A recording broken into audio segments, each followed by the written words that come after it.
Good morning बच्चों, आज मैं आपको कक्षा 8 का पाठ 5 अनेकमुखी गंगा के बारे में बताने जा रही हूँ।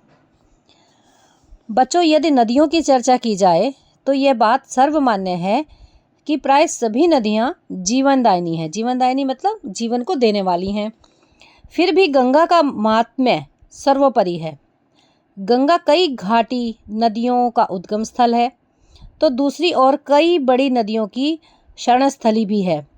गंगा के विविध रूप हैं। गंगा अगर जीवनदायिनी है तो मोक्षदायिनी भी है। बच्चों, इस पाठ में लेखक काका कालेलकर ने गंगा के विविध पहलुओं का चित्रण किया है। गंगा कहाँ शांत रूप में है और कहाँ रौद्र रूप धारण करती है, इसका बहुत ही रोचक विवरण इस पाठ में किया गया है। इतिहास साक्षी है कि गंगा के तट पर कई साम्राज्य विकसित हुए और अस्त भी हुए। आइए इस पाठ के माध्यम से ये जानते हैं गंगा के ज्ञात अज्ञात कौन कौन से पक्ष हैं। नदी को यदि कोई उपमा शोभा देती है तो वह माता की है। नदी के किनारे पर रहने से अकाल का डर तो रहता ही है नहीं।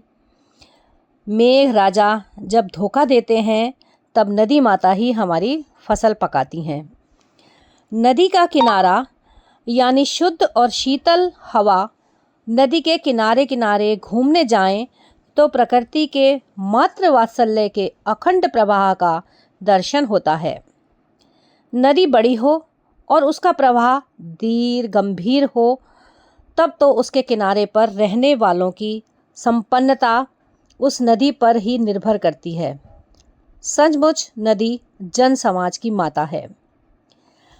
नदी किनारे बसे हुए शहर की गली गली में घूमते समय एक आध कोने से नदी का दर्शन हो जाए तो हमें कितना आनंद आता है। कहाँ शहर का गंदा पानी, वायुमंडल और कहाँ नदियों का यह प्रसन्न दर्शन। दोनों के बीच का अंतर अविलंब मालूम होता है। नदी ईश्वर नहीं है बल्कि ईश्वर का स्मरण कराने वाली देवी है। यदि गुरु को वंदना करना आवश्यक है तो नदी को भी वंदन करना उचित है। यह तो हुई सामान्य नदी की बात, किंतु गंगा तो आर्य जाति की माता है। आर्यों के बड़े बड़े साम्राज्य इसी नदी के तट पर स्थापित हुए हैं। कुरु पांचाल देश का अंग बंगादी देशों के साथ गंगा ने ही संयोग किया है। आज भी हिंदुस्तान की आबादी गंगा के तट पर सबसे अधिक है।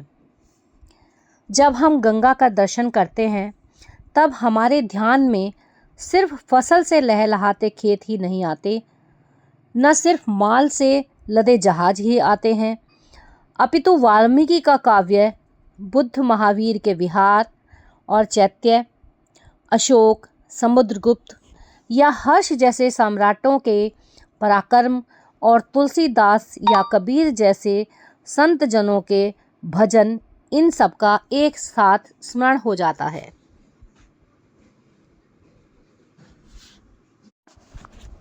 किंतु गंगा के दर्शन का एक ही प्रकार नदी है। गंगोत्री के पास के हिमाच्छादित प्रदेशों में इसका खिलवाड़ी कन्या रूप, उत्तरकाशी की ओर चीड़ देवदार के काव्यमय प्रदेश में मुग्धा रूप, देवप्रयाग के पहाड़ी और संकरे प्रदेश में चमकीली अलकनंदा के साथ उसकी अटखेलियाँ, लक्ष्मण झूले के विकराल पाश में से छूटने के बाद हरिद्वार के पास उसका अनेक धाराओं में स्वच्छंद विहार, कानपुर से सटकर जाता हुआ उसका इतिहास प्रसिद्ध प्रवाह, प्रयाग के विशाल पट पर हुआ उसका कालिंदी के साथ त्रिवेणी संगम, सभी की शोभा कुछ निराली ही है। एक दृश्य देखने पर दूसरे की कल्पना नहीं की जा सकती। प्रत्येक का सौंदर्य अलग, भाव अलग, वातावरण अलग, महात्म्य अलग। बच्चों, प्रयाग से गंगा अलग ही स्वरूप धारण कर लेती है। गंगोत्री से लेकर प्रयाग तक की गंगा वर्धमान होते हुए भी एक रूप मानी जा सकती है। प्रयाग के पास उससे यमुना आकर मिलती है। यमुना का तो पहले से ही दोहरा पाठ है। वह खेलती है, कूदती है, किंतु क्रीड़ासक्त नहीं मालूम होती। गंगा शकुंतला जैसी तपस्वी कन्या दिखती है। काली यमुना द्रौपदी जैसी मानिनी राजकन्या मालूम होती है। शर्मिष्ठा और देवयानी की कथा जब हम सुनते हैं तब भी प्रयाग के पास गंगा और यमुना के बड़ी कठिनाई के साथ मिलते हुए शुक्ल कृष्ण प्रवाहों का स्मरण हो आता है। हिंदुस्तान में अनगिनत नदियां हैं, इसलिए संगमों का भी कोई पार नहीं है। इन सभी संगमों में हमारे पुरखों ने गंगा यमुना का यह संगम सबसे अधिक पसंद किया है और इसलिए इसका प्रयागराज जैसा गौरवपूर्ण नाम रखा है। पिछली 5 शताब्दियों में जिस प्रकार हिंदुस्तान के इतिहास का रूप बदला, उसी प्रकार दिल्ली, आगरा और मथुरा वृंदावन के समीप से आते हुए यमुना के प्रवाह के कारण गंगा का स्वरूप भी प्रयाग के बाद बिल्कुल बदल गया है। बच्चों, प्रयाग के बाद गंगा कुलवधू की तरह गंभीर और सौभाग्यवती दिखती है। इसके बाद उसमें बड़ी बड़ी नदियां मिलती हैं। यमुना का जल वृंदावन मथुरा से श्री कृष्ण के संस्मरण अर्पण करता है, जबकि अयोध्या होकर आने वाली सरयू आदर्श राजा रामचंद्र के प्रतापी किंतु करुण जीवन की स्मृतियां लाती है। दक्षिण की ओर से आने वाली चंबल नदी रतिदेव के यज्ञराज की बातें करती है, जबकि महान कोलाहल करता हुआ क्षोणभद्र गजग्राह के दारुण द्वंद्व युद्ध की झांकी कराता है। इस प्रकार हष्टपुष्ट बनी हुई गंगा पाटलिपुत्र के पास मगध साम्राज्य जैसी विस्तीर्ण हो जाती है। फिर भी गंडकी अपना अमूल्य कारभार लाते हुए हिचकिचाती नहीं। जनक और अशोक की, बुद्ध और महावीर की प्राचीन भूमि से निकलकर आगे बढ़ते समय गंगा मानो सोच में पड़ जाती है कि अब कहाँ जाना चाहिए। जब इतनी प्रचंड वारी राशि अपने अमोघ वेग से पूर्व की ओर बह रही हो, तब उसे दक्षिण की ओर मुड़ना क्या कोई आसान बात है? फिर भी वह उस ओर मुड़ गई है। 2 सम्राट या 2 जगत गुरु जैसे एकाएक दूसरे से नहीं मिलते, वैसे ही गंगा और ब्रह्मपुत्र का हाल है। ब्रह्मपुत्र हिमालय के उस पार का सारा पानी लेकर असम से होती हुई पश्चिम की ओर आती है और गंगा इस ओर से पूर्व की ओर बढ़ती है। उनकी आमने सामने भेंट कैसे हो? कौन किसके सामने पहले झुके? कौन किसे पहले रास्ता दे?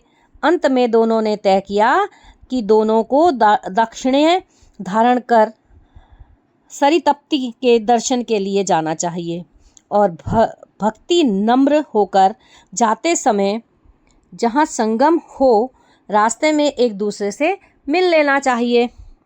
इस प्रकार गोआलंदी के पास जब गंगा और ब्रह्मपुत्र का विशाल जल आकर मिलता है, तब मन में संदेह पैदा होता है कि सागर और क्या होता होगा।